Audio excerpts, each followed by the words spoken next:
2 vezes. Putz, rapidão, assim. Uma coisa que é legal é que na primeira cena também não tá o Lev, né? Não aparece ali. Enfim, tu imagina que realmente ali é um desfecho do jogo, né? Eu achava que ele poderia ser um desfecho do jogo. Tu sabe que esse momento do Jazz morrendo ali, depois você tem um momento que o Manny morre, né? Assim, né? Também, né? Rapidamente. Contra o Tommy, né? É, com o sniper lá, né?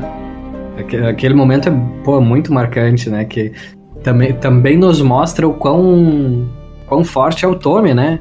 E o estrago que ele faz, né, cara? Com o sniper na mão ali. Realmente.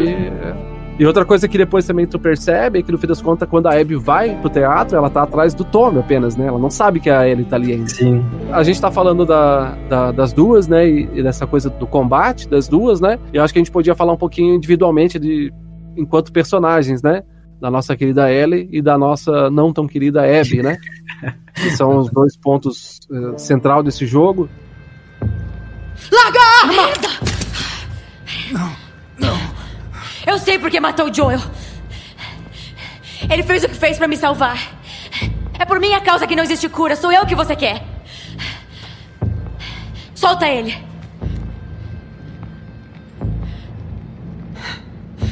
Você matou meus amigos. Deixamos vocês viverem. E vocês jogaram fora!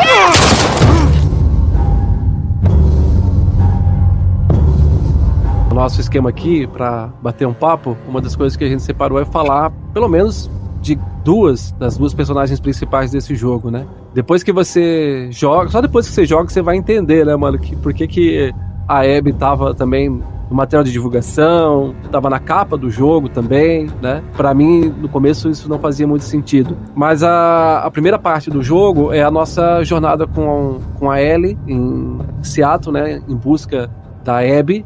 E aí ela acaba, né, achando pistas para encontrar os parceiros dela.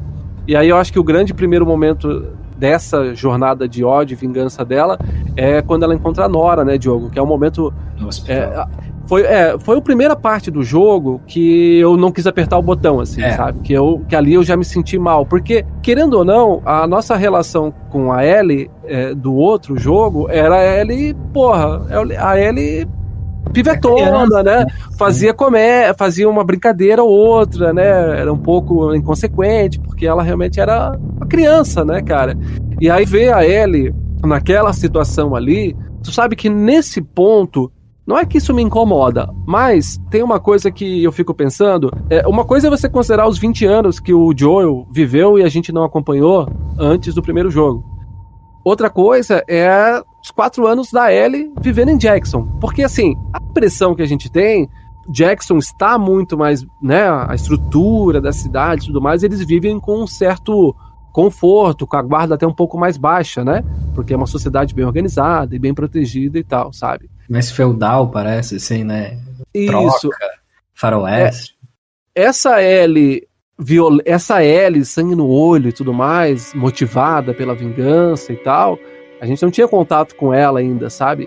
Uma parte minha achou um pouquinho forçado, sabe? Porque a gente não viu isso, esses 4 anos, ela virando uma super... Tudo bem que no primeiro jogo a gente joga um pouco com ela também, né? Quando o Joey se machuca e tal, né? Não é um problema, mas, né? Percebe-se que ela teve uma evolução, mas realmente é um pouco impactante pra gente enquanto jogador e tal. Mas eu acho que essa transformação, cara, ela não tá fora da câmera, tá? Acho que essa transformação, ela acontece exatamente ali naqueles momentos que a gente vai vendo, sabe? Principalmente nesse momento no subterrâneo do hospital aí, sabe? Porque você vê o quanto isso impacta ela, né? Sim. Quando ela volta pro teatro junto com a Dina, ela tá tremendo, ela tá sem palavras, ela não... Na hora, assim, na expressão facial, que é outro destaque do jogo, né? Putz, que a expressão dos personagens, né, cara? A todo momento passa essa angústia pra gente também, né? É que a impressão que eu tenho é que enquanto ela vivia em Jackson, o contato dela com a violência era por causa dos infectados, né? Tanto que quando ela tá junto com a Dina, elas falam ainda, né? Quantos que você matou numa ronda e tal, fala em números, né? A quantidade de infectados que elas encontraram e mataram. E acho que eles não tinham tanto mais confronto contra humanos, né? No jogo 1 fica um pouco mais fácil de traçar essa linha do limite da violência, porque realmente tem bandidos ali, né? Tem o primeiro momento que ela pega a arma, né? É sobreviver realmente, né? Você tá realmente sobrevivendo. Se você realmente... Olha, peraí, não é bem assim, você vai morrer. É simples assim, né? E aí eu acho que ali, no momento com a Nora ali, ela começa a sentir o peso, né? Do que ela tá... Onde ela tá se metendo, né? Matar e é uma espiral, humanos, né? É uma espiral descendente ali, porque ela se vê numa situação, né? O momento com a Nora, ele é crucial, porque cria-se aquela situação de que eu vim até aqui, agora eu não posso voltar, sabe? Uhum. Eu já fiz isso, eu já matei essa pessoa, já fui tão longe, então eu tenho que continuar, tenho que caçar os outros. E eu acho que aí também aquilo que a gente falou sobre a vilanizar a Ellie, né? Porque bons vilões, a gente sabe, são aqueles que acreditam que estão fazendo a coisa certa, né? Então ela se justifica isso o tempo todo pra si mesma. Então eu não achei forçado, cara, a violência dela. Eu achei... Ela é uma decadência rápida, né? É vertiginosa o negócio. Uhum. Mas eu acho que ela é bem fundamentada. E esse ali é o primeiro momento que a Naughty Dog faz essa sacanagem com a gente, é que te dá o comando, né? É uma sacanagem, mas ela é interessante, assim, né? Porque tem um aspecto tão poderoso naquilo, porque se fosse só a cena, já seria impactante, seria difícil, né? Mas, assim, ó, eles te obrigam a apertar aquele botão, cara, é só pra tu realmente, assim, ó, incomoda, é pra te incomodar, é pra te sair da zona de conforto, é pra te sentir o peso também das decisões. E tem muito a ver com o que o jogo quer te mostrar, né, cara? Que é mostrar o outro lado da história, né? De que não tem certo e nem errado nessa história. Tá todo mundo errado, tá todo mundo zoado nessa história, sabe? E aí, a partir do momento que ela te obriga a criar aquele pequeno gesto ali, que parece muito simbólico, mas tem um peso enorme, assim, quando você aperta aquele botão, porque você passa a fazer parte daquela vingança. E questiona muito os valores, né? Os nossos valores são questionados naquele momento também, porque certamente, eu imagino que a maioria das pessoas, se tivesse a opção, ela optaria por não fazer. Outros jogos fazem esse tipo de coisa, de tomadas de ações. Vários jogos fazem isso, né? Que você pode seguir. Vou dar um exemplo aqui de Red Dead Redemption, por exemplo, 2, que é outro jogo fantástico no quesito história, narrativa e tudo mais.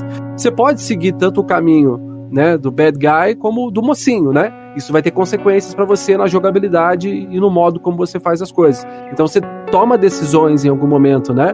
Deixar viver, não deixar. O The Witcher faz isso também, né? E às vezes o jogo também te trai nisso, porque no The Witcher, por exemplo, você deixa uma pessoa embora, sair ilesa e tal, lá na frente a pessoa arma pra te pegar e pra te ferrar lá na frente, né? Mas ali não tem escolha.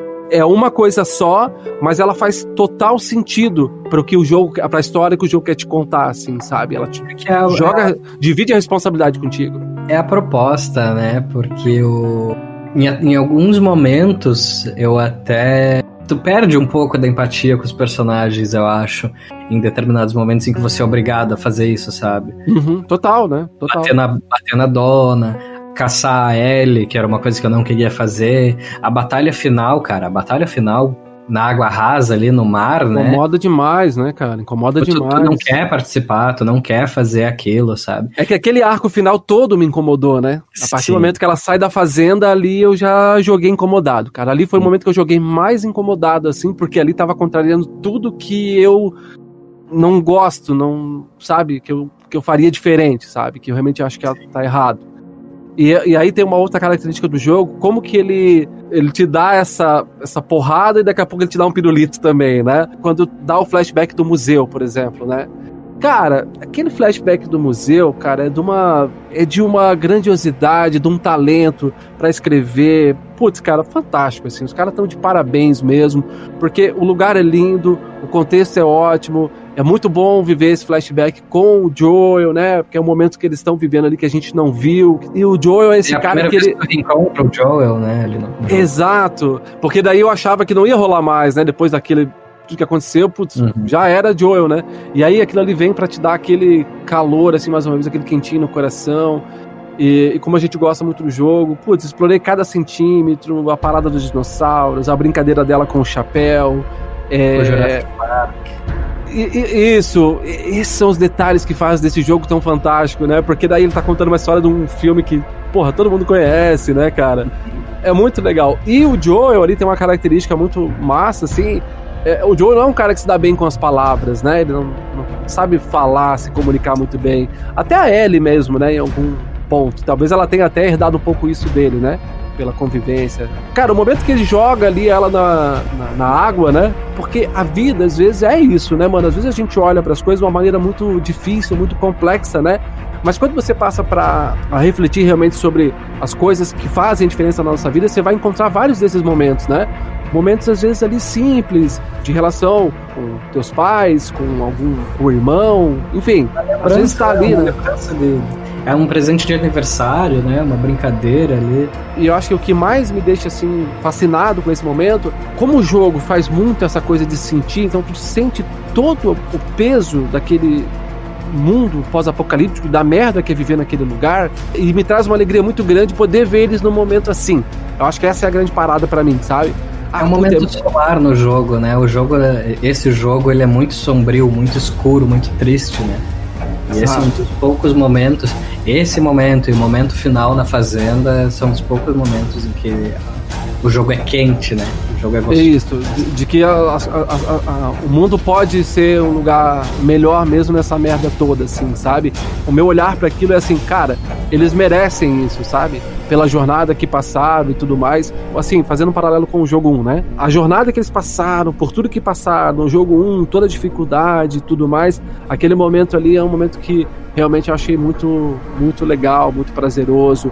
A cena na cápsula, né, mais uma vez, tem uma relação com o jogo 1. Ela fala que tinha o sonho, né, de ser astronauta e tal, né? Exato, isso que a gente estava mencionando antes da inocência da Ellie, né? Poxa, cara, a Ellie era uma criança que sonhava em ser astronauta. Um mundo que ela nem conheceu, né? Exato, num mundo que isso não era possível, sabe? Tipo, qual prognóstico pode ter de que vai ser possível ir pro espaço de novo no universo de Last of Us, sabe? Tem uma outra coisa que me faz gostar muito, que é a questão do áudio, né? E como eu trabalho com áudio quase a vida inteira já, não à toa a gente tá gravando um podcast e a gente faz a edição e adora mexer com áudio, né? E aí ali, cara, qual que é o recurso que tem, né? O Joe dá aquela fita pra ela que simplesmente tem a contagem regressiva do lançamento da nave espacial, a contagem de... Sabe? Cara, é fantástico aquilo, né? Porque o áudio, pra mim, eu gosto de todas as mídias, mas o áudio, ele tem essa capacidade, assim, sabe? Acontece comigo, às vezes, né?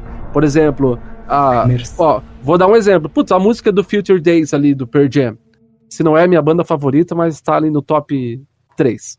A música, putz, eu já gostava. Ok. Cara, essa música agora ela vai ter uma simbologia pro resto da minha vida. Se um dia eu ouvir Pearl Jam novo, Future Days, eu vou lembrar do jogo. Eu vou lembrar do Joel. Então, o som tem um fator tão importante, e esse jogo ele é tão importante que te leva pra isso, né? Eu às vezes me pego nisso, às vezes eu escuto uma música, cara, aquela música me leva exatamente para aquele momento. Eu consigo, através da música, sentir o cheiro daquela época, ou criar a imagem fotográfica, visual na minha cabeça daquele momento do que eu tava passando naquela época. E aí eu acho que assim, isso me agrada tanto no jogo, porque o áudio é tão importante, e nesse momento mais do que nunca, ele cumpre essa função, né?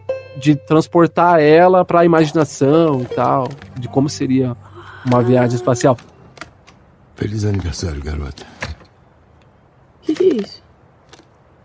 É uma coisa que deu a maior trabalheira para achar. Feche os olhos.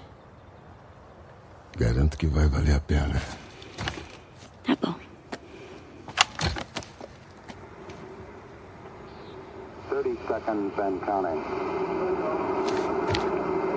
Astronauts report a fuel clear. T-minus 10, 9, ignition sequence start.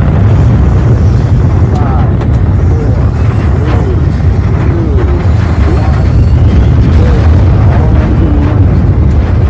2, 1. Mas, passando um pouquinho esse momento tão bonito que foi a parte do museu, e ela finalmente chega no aquário, e ali tem um outro momento muito triste. Naquele momento ali, o Owen e a Mel é bem sensal, assim, né? Ela não... não sei, não é um personagem que te instiga tanto. Ela tá ali e tá acontecendo, né? Mas É que ela é muito doida porque ela antagoniza a tua antagonista, sabe? Então, tipo, tu tá tendo um trabalho muito grande pra tu criar empatia com a